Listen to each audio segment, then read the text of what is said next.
Thank you for joining us for another Extreme Lives conversation. Tonight I have with me Nasir Abas. Nasir was once one of the most wanted terrorists in Southeast Asia and a member of the Al-Qaeda linked group Jemaah Islamiyah.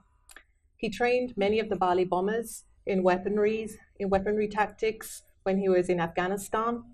But then he changed sides. Nasir now works to de-radicalize those people who have been charged with terror offenses, but also works with youth who are at risk of being recruited. Nasir, thank you for joining me. Thank you.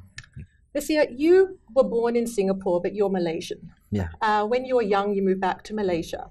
And when you were quite young, around 16, you met Abu Bakr al-Bashir. And you were then recruited, essentially, to go to Afghanistan to fight the Mujahideen. You were very, very young. How did that happen? How were you recruited? Yeah, since 16 years old when I met Abu Bakr Bashir, and then we became friends. Yeah, and very interesting to know about Arabic language, and he know better about Arabic. Sometimes I come to his home and then asking something about the language. Yeah, but where did you meet him? This spiritual head, really, of Jemaah Islamiyah, who became very infamous many years later. Where did you meet him? Yeah, I met in Malaysia. Yeah, one place in the mosque. In the mosque, when they come to the place that I learned the Arabics. Yeah, and then these Indonesian people praying for Friday praying to perform the Friday praying, and then we know each other, and then as a young boy, look for the senior, and I respect them, especially when I observe that they knew Islam more better than me. They can speak Arabic more better than me, so I try to learn more, from them. Do you think, in retrospect, that Bashir was looking for young, impressionable boys like you who would look up to him? Was he looking to recruit you in retrospect, do you think? At that time, I'm not realize anything, because he just want to become friends for many kinds of people, not only for the youth, also the young, the adults, and women, the men, sometimes come to his house to attending the Islamic studies, what we call a Quran studies, And after 2 years, we became friends and know each other. I never realized that he has a group, But once when he offering me to go to Afghanistan, and I said yes, why not? At that time I was 18 years old. I'm very curiously what happened in Afghanistan, because at that time people all over the world, even the media, call the who struggle in Afghanistan as Mujahideen. The word terrorist is not yet. But this is Afghanistan. It's quite a long way away for an 18-year-old who's living in Malaysia.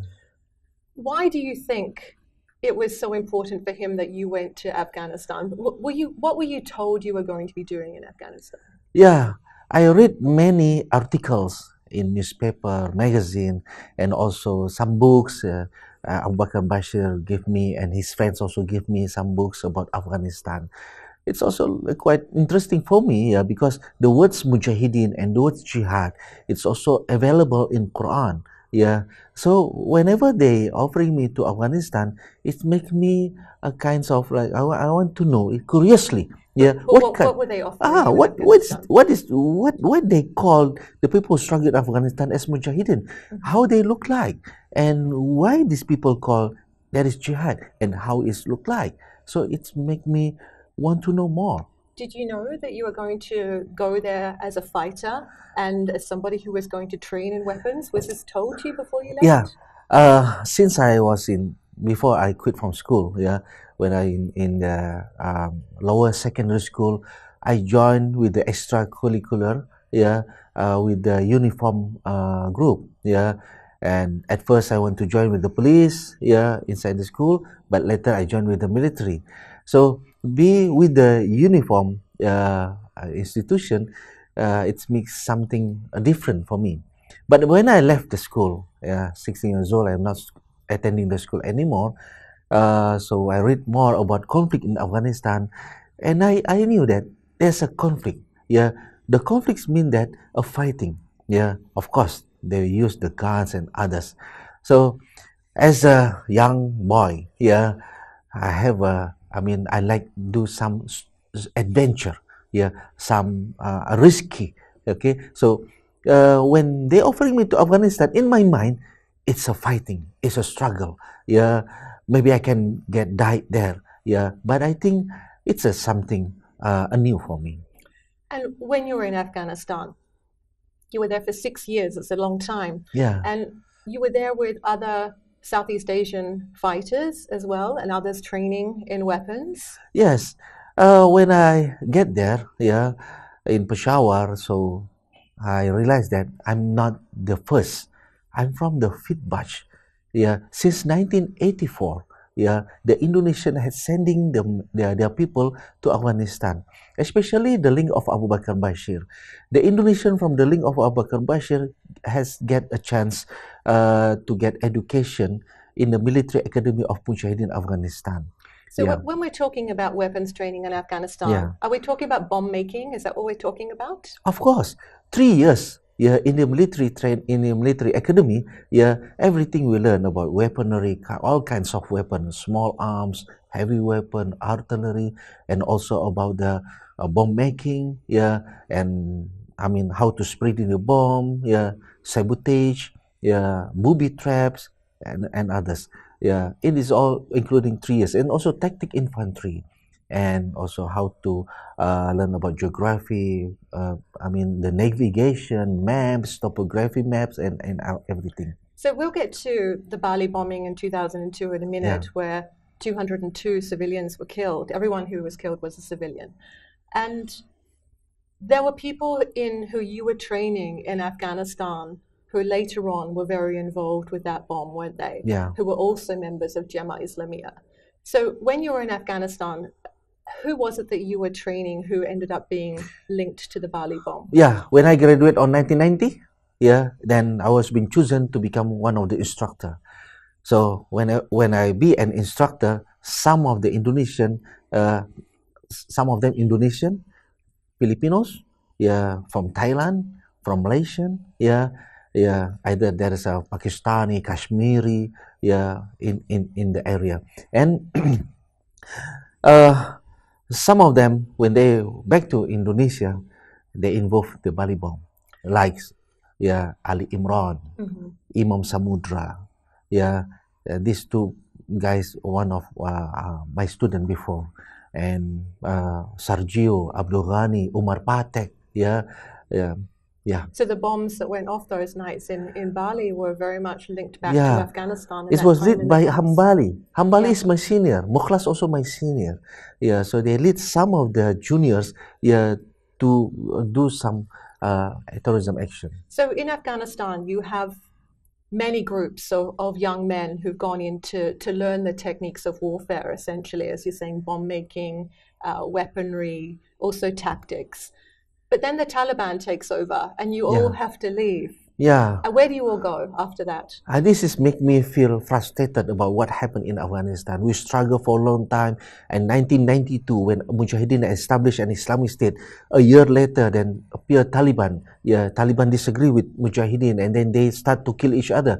The Muslim killing the other Muslim. So I feel this is not good for me. Yeah, I don't want to involve killing the other Muslim. So I quit from Afghanistan back to Malaysia. So then we have a group of people who are incredibly well trained in warfare with nowhere to go. So what happened to you? Where did you go next? What happened next? Yeah, then later after I be like a civilian in Malaysia, working, find a job, and then a few months later, my superior, Zulkarnain, he then ordered me to go to Philippines. Yeah, in Philippines, then late 1994, I set up a camp there, and I assisting a group, a separatist group, MILF, Moro Islamic Liberation Front. They just accept us, because of our willing is to train these people, to give knowledge and how to be a good fighter, because they are separatists. So they knew that there had been, as an instructor in Afghanistan, that there was this very, very powerful knowledge. Yeah, but not all that get they trained. wanted to tap into. Yeah, Not all from MILF get trained from me, just only specific people. And they do not know that this Indonesian is from Jemaah Islamiyah. They never knew because we are undercover. How did you remain undercover? I mean, surely they must have been suspicious. What did they know about you? They just knew that this is Indonesian, yeah, who have a knowledge about military, to use guns, explosive and others, yeah.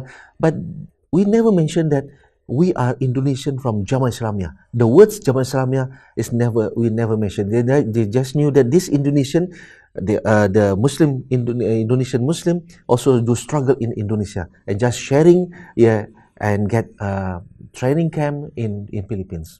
So the MILF, they had a different struggle to you, didn't they? They were fighting for more recognition, perhaps a homeland. Yeah. Whereas Jemaah Islamiyah was fighting for an Islamic state, Yes. which sounds extremely familiar to us now.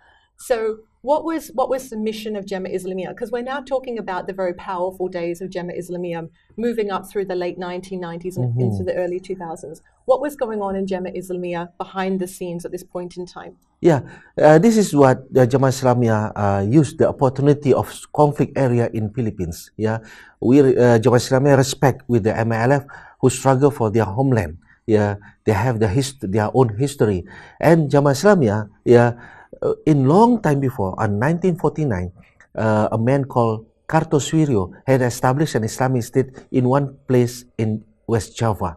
And after that, 1962, it was been arrested, yeah, by the government of Indonesia.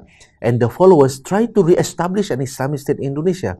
So, yeah, Jemaah Islamiyah is trying to continue and to re-establish in one place in Indonesia to become an Islamic state. And then that's why they choose Philippines, because the geography is similar. Yeah, the people also look like with Indonesia. And Jemaah Islamiyah go to Philippines. They want to learn how the MILF, the Bangsamoro, yeah, struggle for their homeland. This is also give an additional knowledge that Jemaah Islamiyah need to use in Indonesia. So at this point in time, you were also involved in smuggling weapons across borders. You were involved with smuggling people, fighters, into the Philippines. And you were also involved in recruiting fighters. So you were rising up the ranks, weren't you? You were becoming a very, very important person in Jemaah Islamiyah. So that is my role. Yeah, on 2001, yeah, April 2001, Abu Bakar Bashir chose me as a chief of Mantiki 3. It's part cover Sabah, Malaysia, East Kalimantan, Central Sulawesi, and Northern Sulawesi, and also Southern Philippines. So all the activities of Jemaah Islamiyah, either go passing the border. That is my, my responsible. Yeah. To smooth the route, yeah, to make them safely go to Philippines and safely back to their homeland, yeah, and bypass, yeah, my role, yeah, that is, yeah, crossing the border legally or illegally, and then, yeah, I also involved in smuggling people, smuggling goods, and everything. And around this time, Jemaah Islamiyah was beginning to become a lot more violent as well. There were attacks on churches, many people killed. They were linked to a plot to down airliners, commercial airliners. Yeah. So at this point, it was very clear that civilians were very much targets now. Yeah. Christians, people considered to be infidels, Westerners, Western targets were being attacked. So it was becoming a very, very violent terrorist organization. And then that culminated in 2002 with the Bali bombing. 202 civilians killed, 2 massive bombs set by people who you had trained. This is what I disagree since before. Yeah, of course, in Afghanistan, I involved in the conflict in Afghanistan. In Philippines also, yeah, I involved whenever they fight with the military. But yeah, killing the civilians is forbidden. Yeah, it's not allowed to kill the civilians. On 1999. When Osama bin Laden called all Muslim to do revenge by killing the civilians, American and allies in anywhere and anywhere. Yeah.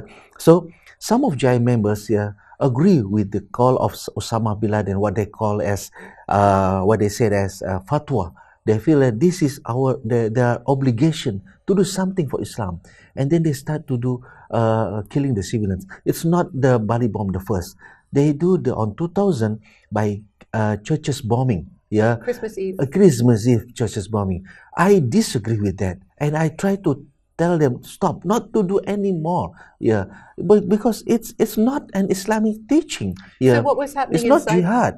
Yeah, inside Jemaah Islamiyah at this stage? Was there a conversation being had about, okay, this is incredibly the stakes are getting higher? Yeah.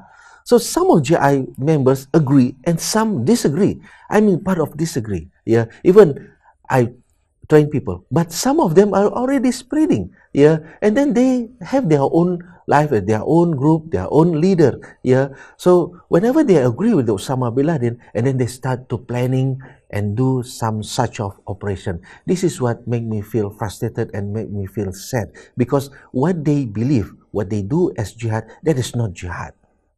And the Bali bombing, what was the message that Jemaah Islamiyah was trying to send to the world by bombing such a soft target? Origin Jemaah Islamiyah mission is to establish an Islamic state in Indonesia. But later, they agree with Osama bin Laden. So they look for where's the place that many foreigner, and then they found that Bali is many foreigners visit there, stay there. So they make Bali as the target, so they can get many victims or many people die. Yeah. So they set up 1 ton of explosive. It's a huge bomb. It's a big bomb. Yeah. They put it in the side of the road. Yeah. In the side of road, in front of the Paddy's pub, and they use the Paddy's pub to make people gathering inside the burning buildings. Whenever the people gathering in front of the burning buildings, and then they explode the big bombs. It's very cruel. It's very bad. Yeah.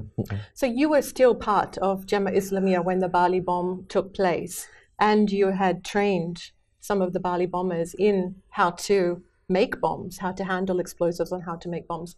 What happened after that with you? How did you find yourself placed after that? Well, you became one of the most wanted men in Southeast Asia. Yeah. You were on the run, yeah? Yeah. Yes, I'm on the run. I'm one of the big leaders, the main leaders in Southeast Asia. Yeah. When I heard there's a Bali bomb, I said, this is the disaster. Not only the disaster for the Bali, but it's also the disaster for the Jemaah Islamiyah. Yeah. Because, it's make the Jemaah Islamiyah been discovered. Yeah. And start of that, one by one, the Jemaah Islamiyah have been arrested by the police. Yeah. I cannot stop them because they are in anywhere. Yeah. Jemaah Islamiyah is not only in one small cities, but they are in Malaysia, Singapore, Philippines, Thailand, Indonesia, and also Australia. That was the whole point of Jemaah Islamiyah for a caliphate, an Islamic caliphate across territory. This is what the main. But to establish an Islamic state, it's different to do the terrorism action. Yeah. So this is what make me feel confused, and I cannot accept. Yeah. To kill the civilian is not allowed. Yeah, it is in Islamic teaching also. While you are in battlefield, not allowed to kill the children, women, old men, people who hide, safely in the house, or cannot destroying the churches and the others holy place. Okay, but they destroy everything. So it was a year later after the Bali bomb when you were caught by the police, 2003, is that right? 6 months later. 6 months later. And then you were tried. It was an immigration offense because they could not link you to the Bali bomb. Yeah. But you were imprisoned. Yeah. For how long were you imprisoned? For 11 months. Yeah. And what happened during that time? During that time, it's very formative in your story. Yeah. It's very hard for me when I got arrested. I tried to fight till die. This is what I always train people. Yeah, to be killed is more better than to be arrested. Yeah, and then when police try to arrest me, I tried to grab the pistol of the police. I tried to make them to kill me, but God's will is different. Yeah, I get arrested alive, and I feel frustrated. Why God not let me die? Yeah, and yeah, I think this is what God need me to do something. So when I got arrested, and I feel that police also not understand more what happened in Bali, and these people in Bali also need to be explained.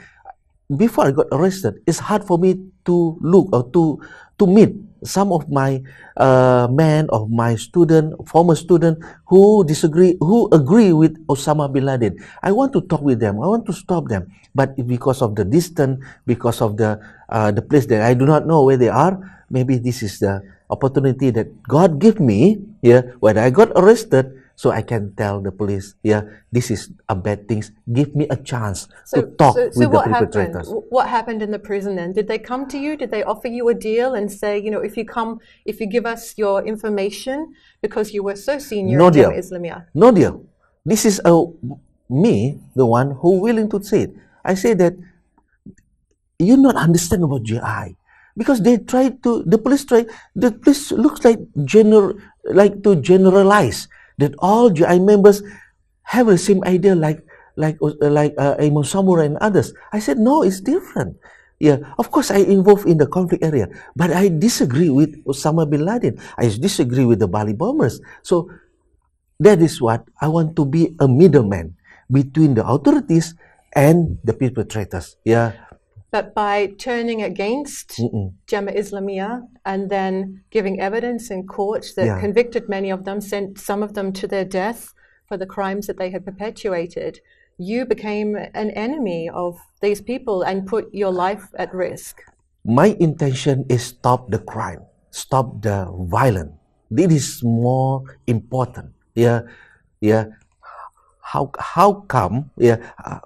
How about if this will become continuous, and the people will be the victims more and the victims more? This is more, should I be considered? This is more important to keep safe.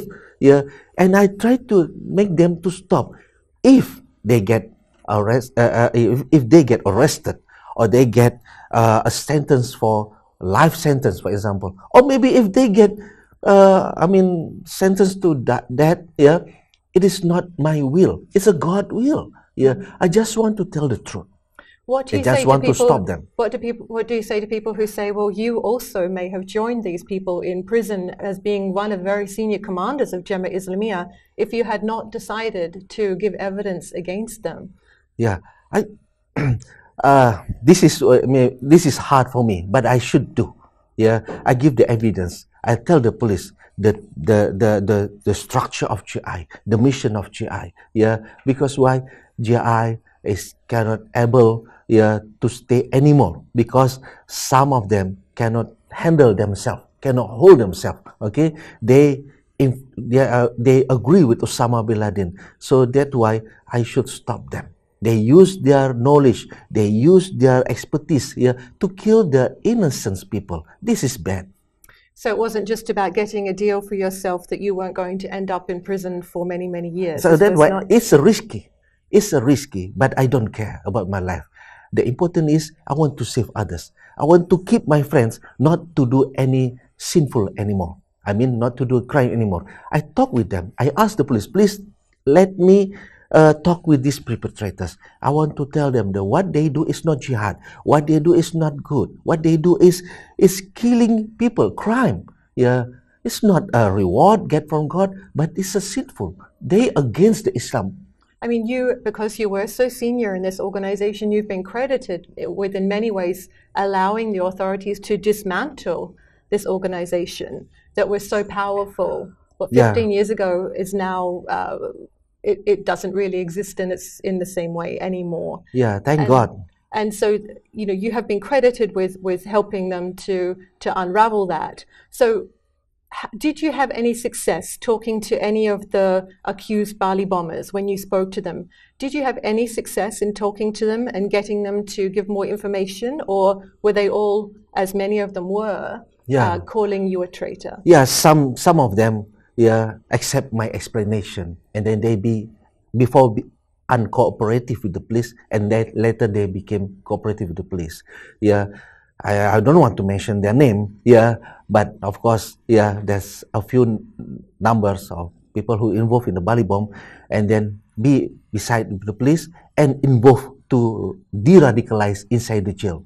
Yeah, some of them, there's a 3% get a life sentence. Yeah, and then they now try to de-radicalization inside the jail. This is what I'm doing. And that's what you're doing now Yeah. as well, aren't you? I recruit people. I recruit. Of course, before I recruit them, yeah, now I recruit them again in the positive way to become the anti-terrorism, to de-radicalize people inside the jail. And so how do you go about doing that? When you go to visit somebody who has been charged and found guilty of terror offences and they're inside the prison, how do you approach them? Yeah, personally, one by one. Yeah, sometimes a few people. Yeah, sometimes there's a class. Yeah, I make a program, a workshop inside the jail.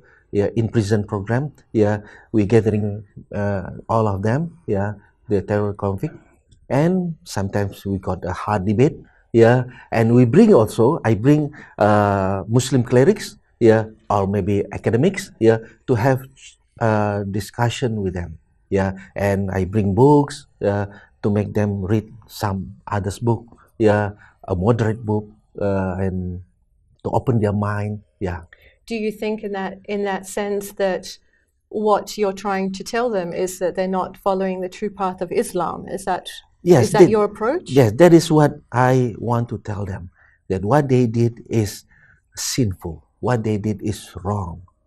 So they should not do anymore whenever they out from the jail. Yeah, this is also my burden. Whenever there is a bomb or terrorism action in Indonesia, I always feel guilty. I always feel there's a burden. So I never stop, yeah, to talk with these people. So let's now talk a little bit about the younger people who you work with, those who haven't been convicted of terror offences, but for one reason or another are seen to be perhaps ripe for recruitment. How do you work with these people, and how do you talk to the young people who you are asked to talk to? Yeah, these young people, yeah, are very easy to get recruited. Yeah, so I give them, yeah, how to avoid not to be recruited. There's some questions to trick them, yeah, to make them answer what we need. So while I talk in front of the youth, yeah, either in the university or in the mosque or in the public, yeah, I give them the tips to counter themselves, to defend themselves, not to be influenced. Nowadays, yeah, it's the technologies area, the information cannot be stopped, cannot be limited. Anybody can browsing everything what they want to do. So I give them the tips how to defend themselves, how to differ. Yeah, what is good and what's not good. They should clarify everything. What they read, they listen, they watch. Yeah, everything they should. They talk, discuss in each other. They should clarify to their families, to their teachers, yeah, to their clerics, yeah, so they get the second opinion. This is very important because the second opinion, yeah, can counter what they get.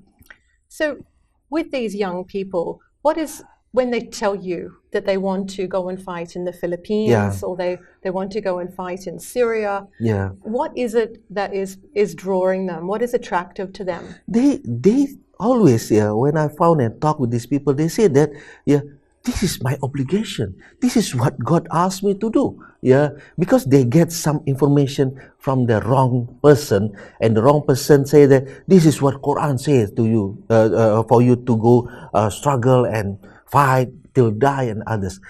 Yeah, so whenever I found the young people who has a very high spirit to go overseas, to go to conflict area, and then I ask them, do you have parents? Yeah, because in Islam, yeah, to do a good things, yeah, for the first people is their parents.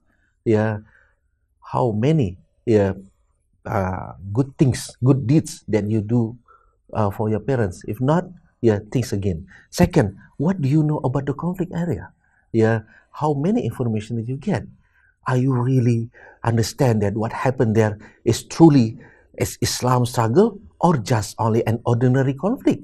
Yeah, The third is, yeah, you should think more. Yeah, if you go just only follow, yeah, it's not good, because Islam always asking and always ordering people, yeah, anything that what we do, we should know the knowledge about that. Yeah, yeah. So you were telling me earlier that Philippines is still a huge draw for Malaysians, Indonesians, some Yeah. Singaporeans. I mean, today we've had the news that Omar Maute, one of the Maute brother leaders in Marawi, as well Yeah. as Insalon Hapilon, have been confirmed killed. Do you think that will make any difference to people's desire to go to the Philippines and fight? Yeah, for me, whoever lead the group in Philippines, it's no matter. But the important is the situation, the opportunities for them to involve. Yeah, so because of the many separatists in Philippines, not only MLF, there's MNLF, Abu Sayyaf also, there's different groups. Abu Sayyaf, now there's ISIS. Okay, so whenever there's many separatists, it means that, yeah, there's many safe area for them, safe area to what, to learn how to use guns, to have an experience in the battlefield. So this is what they aim. Yeah, But in ISIS- Malaysia, Singapore, yeah, Thailand, and Indonesia, they don't get much what to say, advantage or much opportunities to do that in their country. So that's why they choose Philippines. So ISIS is not a political struggle. It's not a struggle for a homeland. It's a very different thing that the Philippines is now looking at having to fight back against. It is a transnational kind of conflict that's now got a focus in the Philippines. Do you see that the Philippines will now draw foreign fighters from international conflicts as well? Do you think it's going to be that important globally, or do you see it more as just the draw for more Southeast Asian fighters? It's already been for a long time before ISIS is appear.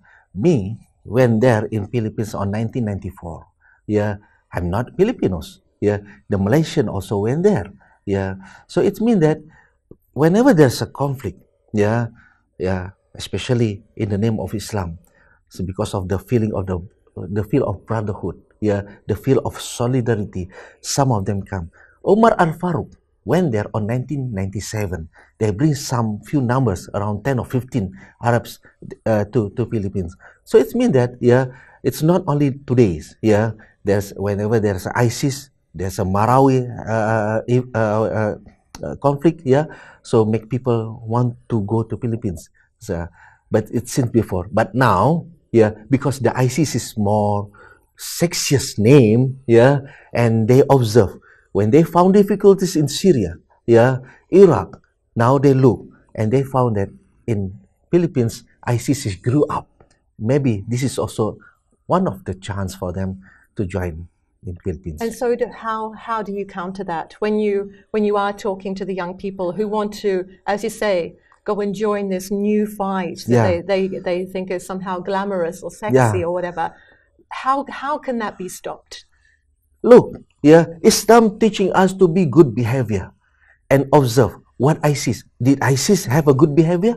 How they slaughter people, how they kill people. It is not a good behavior. So it means that I will tell to the young people, yeah, if you go there and then you will involve in the group who has a bad behavior, yeah, what do you think? Nasir Abas, we're out of time. Thank you for joining us. Join us on the 31st of October is the next ExtremeLives. Will be coming to you from Singapore. Thank you for joining us tonight.